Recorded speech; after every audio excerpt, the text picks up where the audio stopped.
Hey Internet, welcome back to Easy Riding. I'm Zach. I'm Emma.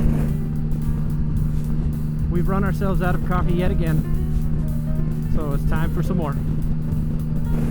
Strange how that keeps happening. Yeah, it's weird, right? It's like we keep drinking this stuff. Not that we go through a ton, only about a cup a day. Yeah. We're going to Piexoto Coffee in Chandler, Arizona. And this was almost a solo coffee ride instead of a two-up coffee ride because I had to go to the dentist today. And I don't do well with dentists.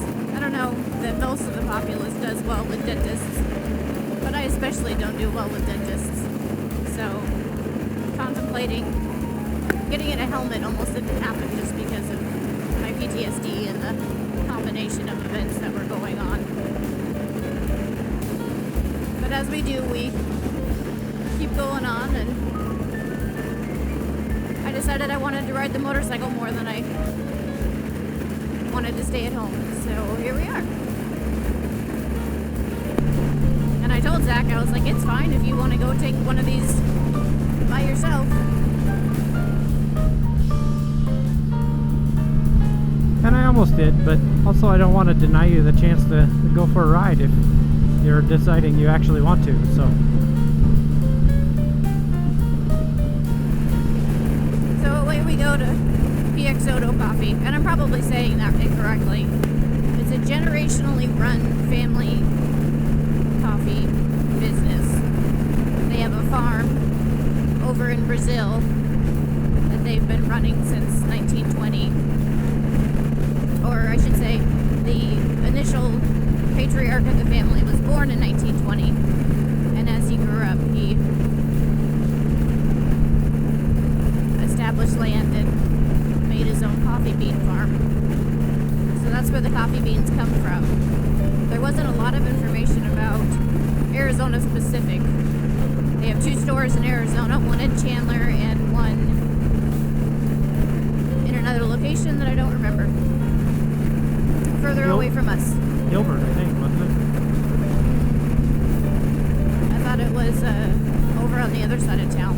Maybe I'm wrong. We can look it up and put the information up on the screen for you guys.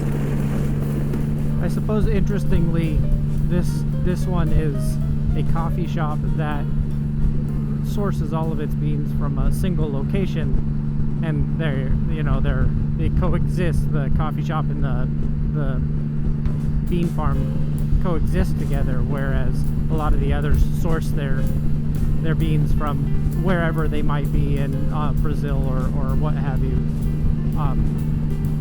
So that's sort of interesting that this isn't like a bunch of different farms that source it, or a couple of mega farms where people get their beans from. It's this one family farm. So that's interesting. Yeah, it's not small batches that are sourced from different places. It's one place that has a lot of plants and that they get their beans exclusively from. They do roast locally in Chandler at this store, so that's why we had them on our list.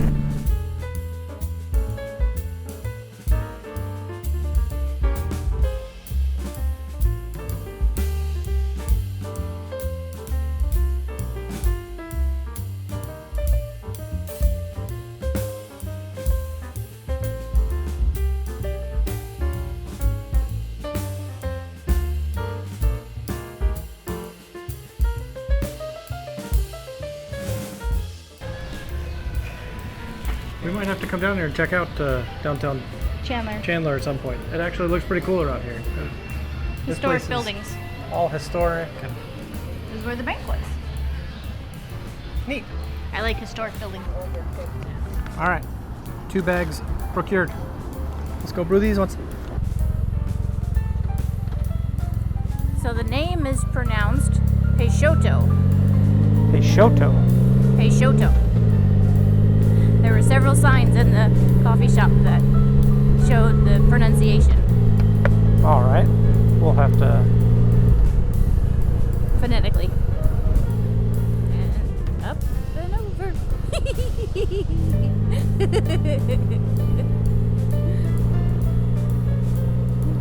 one was fun. That was a nice little coffee shop.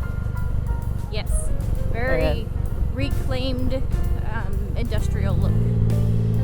Yeah, I think the whole area is all that downtown stuff looked like it was lent a strong homage to the things that they used to be, the bank and the pharmacy and whatnot.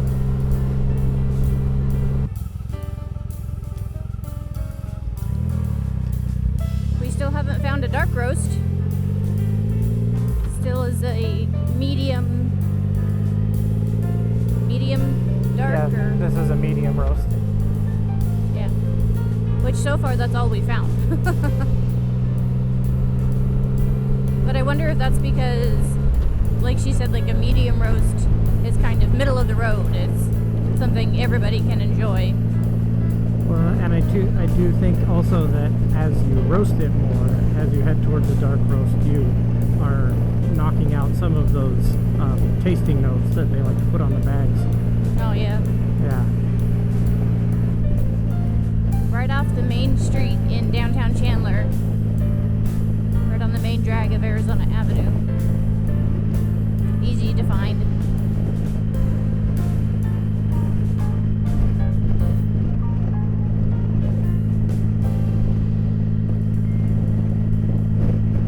And now we're taking surface streets home because the 202 was busy going back the other way, and Google Maps said to go down to the 101 and then up to the 60, and my PTSD said no, I can't do that today. So surface streets home. It was great coffee.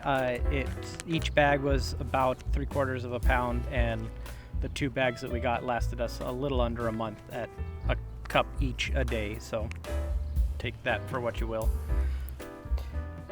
We tried the Dose first, which from my palate was relatively mild in terms of flavor profile, even after we adjusted the grind on it to a little finer grind. It made it a little bolder, a little more interesting, but from my taste buds it didn't have a whole lot of change. And the second one that we tried was the honey, and it was a little more interesting flavor-wise, I think, from the start. And I adjusted the grind on it to a little finer grind a couple of times, and after I did that, I was getting a little bit of just like chocolate and berries in there, real mild stuff, nothing overpowering by any means. So they were both interesting, both very good coffees, but they didn't react super hard to grind adjustments, and so there's probably a lot of room to play with the finer points in there because it wasn't so aggressive on the adjustments made, but they were very good. The beans were really hard. Yeah, they were a much harder bean to grind than a lot have been, so that was interesting. And the Dose I liked better than the honey. At first I didn't feel like there was really any flavor to it at all. Like I could just taste the add-ins that I do, the cream and sugar and stuff into it. And then he changed the grind on it, and it tasted just like French toast. And it was like, oh, this is fantastic. I'm drinking French toast. It was the cinnamons and the vanillas and the sweet and the chocolate and all the things, and it was fantastic. And it was good hot or cold. You know, you go about your day and forget about your coffee. I can still pick mine up and drink it after it's sat and gotten cold. Zach likes his molten lava the whole way through. I tend to like it hot and black, yeah. As Zach changed the grind on the honey one, for me, it came off as a little more sour or acidic. It like had an aftertaste, like a mouthfeel aftertaste, and kind of lingered, where the Dose didn't have any kind of lingering aftertaste for me or anything like that. It was good just from start to finish, and it was great. By far my favorite coffee that we've tried out. Yeah, something about that Dose with with the grind and your particular mix of syrups and whatnot. Really, you that first time you were like, oh, it's great. I remember that. It was funny.